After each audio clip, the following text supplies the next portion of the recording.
Hello gamers! It's me, Esther this time. Bet you didn't expect that one, bet you thought it was Bonnie. This makes no sense if you don't know some context. I recently had my account lite hackat and lost all of the Cooking with Bonnie videos I made. So I figured it's about time to get things rolling again. I'm currently at my mother's place, not my usual place. And I think that's as good as I can go with putting you people somewhere. You get to see, I already have.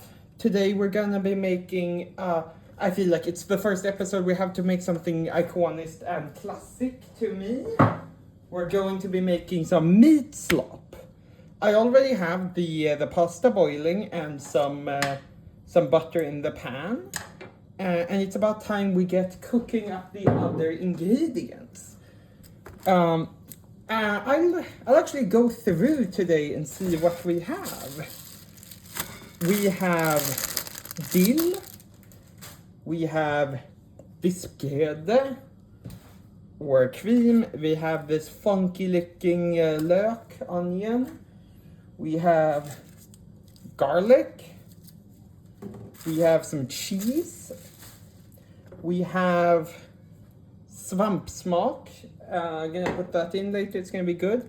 Of course, no good meat slop without some meat. Today we got the Danish meat from real Danish people. What they deserve.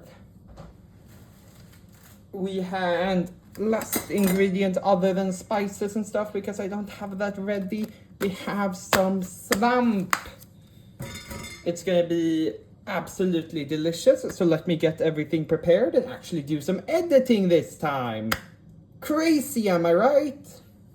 Any good chef will tell you the first thing you have to do is wash your vegetables. Luckily for us, we only really have two vegetables to wash, which are the onions and the onions? No, the mushrooms and the onion. I can't speak. You don't really need to wash garlics, they have a protective shell. Normally I don't want to wash these either, but I feel like it's better to be on the safe side. Now with mushrooms, what I usually do if they come in a little pack like this is I fill it with water and I just vigorously shake it like it's hog.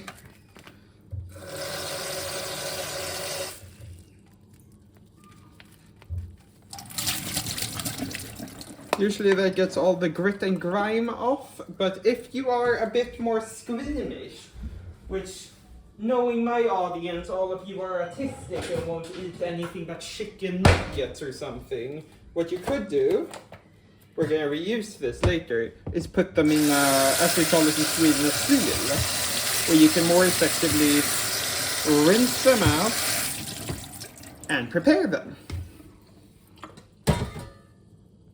Next step, while we wait for the pasta to boil, is cutting up the vegetables.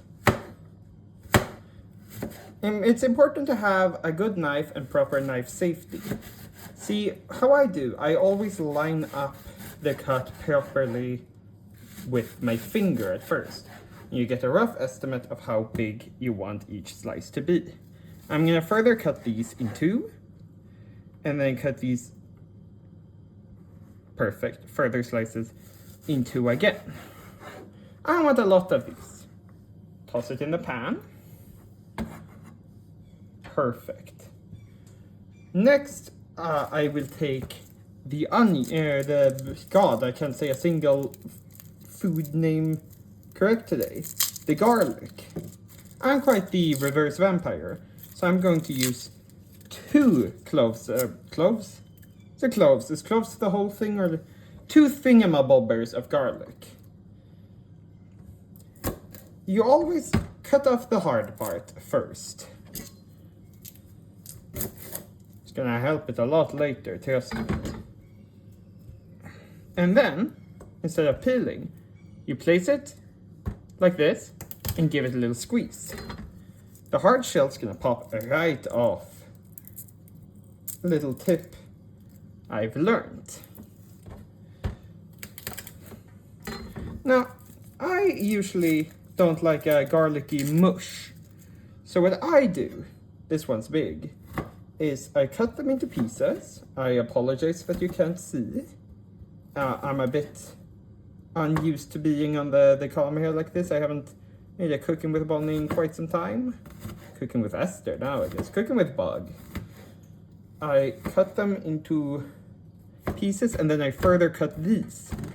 Because I don't really want to be chewing on them, I like to have pretty big pieces so they still leave the taste of garlic, but I don't have garlic in my mouth while eating.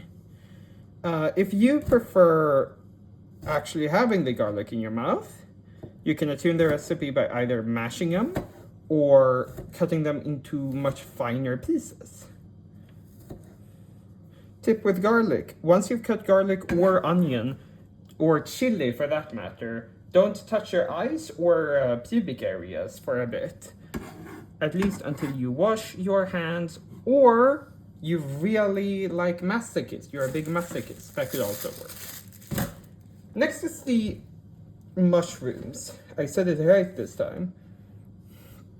What I always do is I remove the stem of the mushroom, which you can do easily by just pushing, and they pop right off.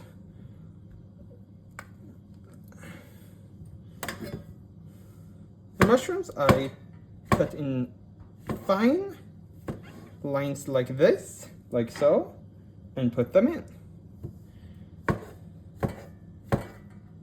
The mushrooms, again, not a core part of the taste. If you are not a big fan of mushrooms, you can avoid them in your recipes.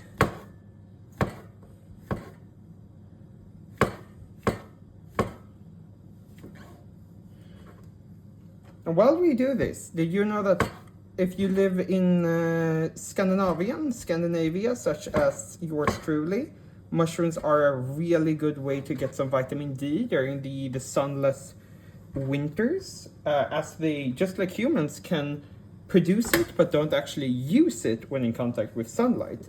They use it to help plants out and stuff, which I think is kind of beta behavior. I would never help someone else, but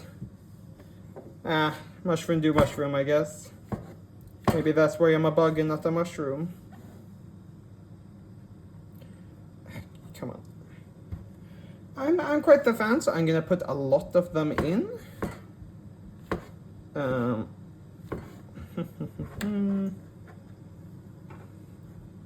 Now, just like the garlic, you can, just like the garlic and the other onion, you can adjust the actual width and amount of cuts. If you want to cut them an additional time like so, go ahead. It will not affect the taste. You can also leave them out if Issy's watching this, which I hope you are. You're a close fan, then I would be really mean if you didn't watch it. But if your name is Issy, leave a comment in the comment section saying how terrible of a job I did. Give me uno minuto. Now, we got the big sack, and I'm not gonna use all of these in the cooking. So transfer the rest into a container and you can put them away in your fridge.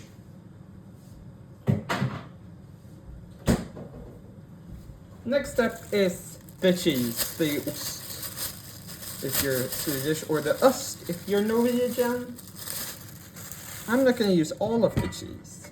I am, however, going to cut off pretty good bit. We can put the rest back in the refrigerator. And voila! Now the cheese I'm not going to immediately toss in with the rest of the meat slop. I am instead going to cut it into pieces, like so, and put it aside for now. Might actually want some more cheese. Give me a second. I'll bring out some more cheese. I realized I want like a bit more than that.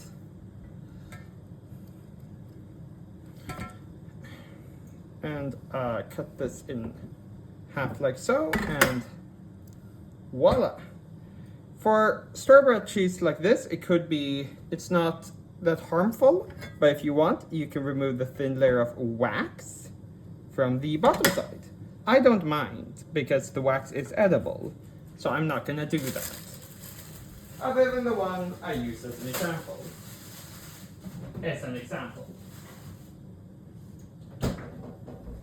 Now, I always save the meat for last, because once you start cutting up the meat, your knife becomes a lot more solid.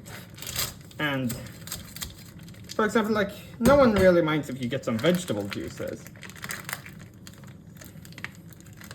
Dude, the Danes really don't know what they're fucking doing with meat. Ugh. It's like an organ. I'm gonna go throw the plastic away. And now we can get to cutting. When I make meat slop, I usually like pretty small pieces of meat.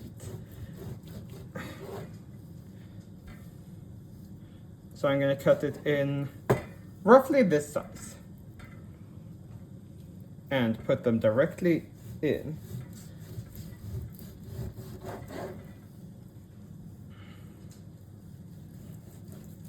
Just once across. And one across again. Now, this being Danish meat, it is very important that it gets cooked properly, as there are a lot of parasites and viruses that could exist that I need to make sure are properly disposed of. That's why if I were to make this on my own budget, I would preferably use Swedish meat. But my mom was kind enough to buy this for me because I'm dog watching.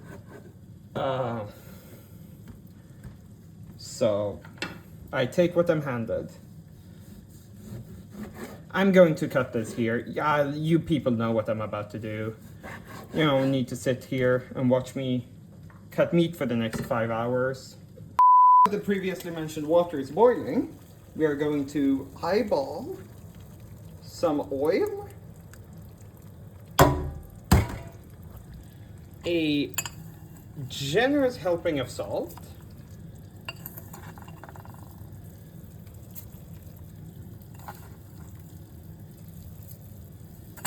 and about 1 fistful of pasta.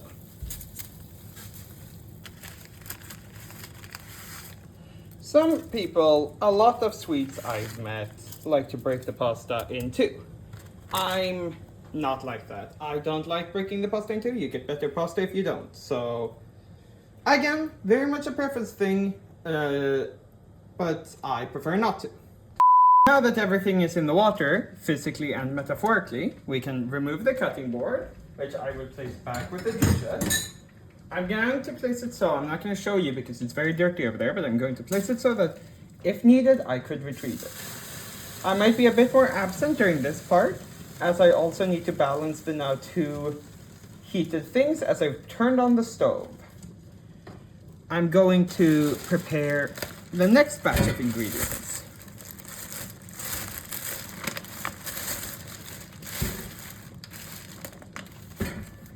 Dum-da-dum-da-dum. Actually, give me a minute to set everything up real quick. This is all out of whack.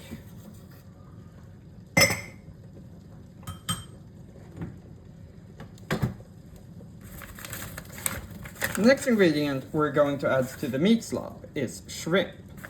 Let me angle this better. Shrimp are really tasty for one, and quite nutritious. I like adding them to basically anything I can when I have shrimp. Am I going to cook up all of these shrimp? Most definitely not. That's a lot of shrimp I need to cook up. And for how much I love shrimp, I'm not sure I got it in me to eat that many. Now, simply, I'm going to, as you can see, I hope, I'm not sure if I've been keeping on frame, because as stated, I need to juggle a lot of stuff. What you do, simply snap the head off, rip the tail, which is going to just take the shell, and then you can pry your finger under and remove the rest of the shell, leaving a perfectly good shrimp. Give me a second. Now, again, shrimp, very much dependent on how much you like them. I consider these to be kind of an essential part of any good meat slop. But all of my recipes are malleable. All you need is meat and slop. While I do this repetitive task, I brought it up before, but if you're seeing this video, this is my new account. I have been hacked and I'm not doing any attempts to retrieve my account. The original YouTube, including all the Cooking with Bonnie videos, has been sadly deleted with no real hope to bring them back as I don't have the files saved. As well as the Google account in general, so all the Google Docs, all the scripts and videos I've been working on. Sadly, those are two gone now. That I do not see this as like that much of a negative. Okay, that one's bad. I don't see this as much of a negative as a lot of other people I think would. I like to see it more as a fresh start, where I can go a bit more in depth, do the things I like a lot more. As you might have noticed from this one compared to other Cooking with Bonnie, I've been wanted to explain my process a bit more, giving tips. So if you want to follow along at home, you can do so. And also teaching my friends that yes, this is me who's cooking this. I'm cooking the thing that looks good. I'm a good chef. I can cook food, okay? I'm so tired of people. And don't you bring up in the comments the one fucking burnt sandwich. I'm gonna block everyone who does that. It was one time, leave me alone. Yeah. Problem with shrimp like this is that you have a good bit of them that are pretty bad. Which also helps with, helps doing it by hand, kind of rooting through, taking out the good ones.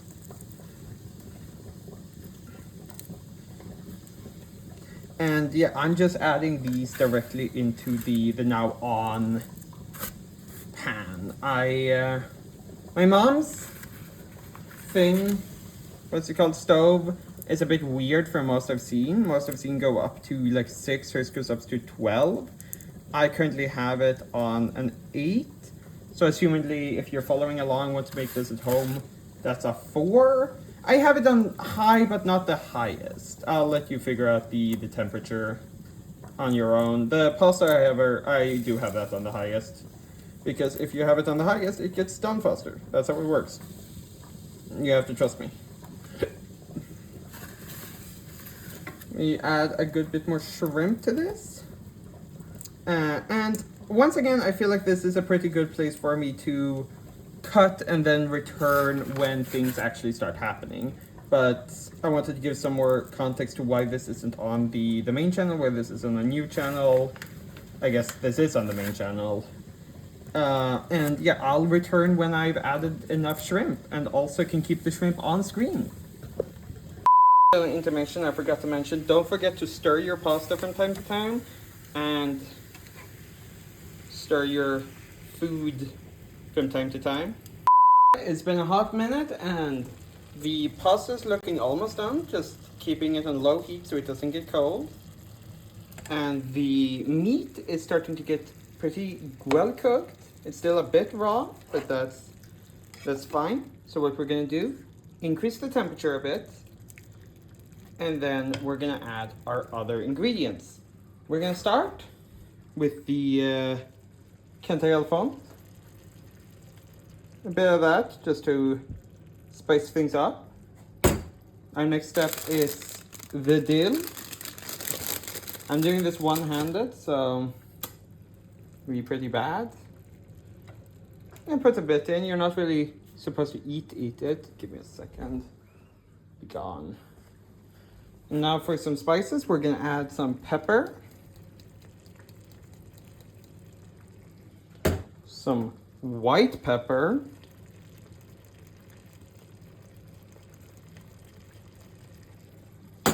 and some salt. Before anyone in the calls me like comically white for just having salt and pepper, I would put other stuff on too, but we didn't have it at home. While this simmers and melts in a bit, we're going to, give me a second, mix this around a good bit. Already starting to smell delicious.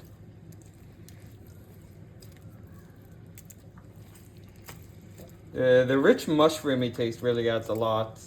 Bug things. Now, here, the meat did sadly cook without it. Normally I'd want to have the thing in while cooking it, but I didn't want it to burn, and I like being a bit observant when I have that in. Because I was recording and doing other stuff, I want to get everything prepared at once, which I think would have been a better idea. But alas. Now, we can add the cheese from before. Which is really, all it's going to do now that we're starting to prepare, it's just going to melt. It's going to add to the kind of stickiness of the slop. It's going to be great. And we're going to add the vispgrädde, which, when heated and stirred, is going to turn into a thick cream, which is going to go great with this. Already, it looks a bit less appetizing now, but just you people wait. We're going to add like a touch more. Again, I don't have actual measurements, so we are going entirely by what the heart tells me to do.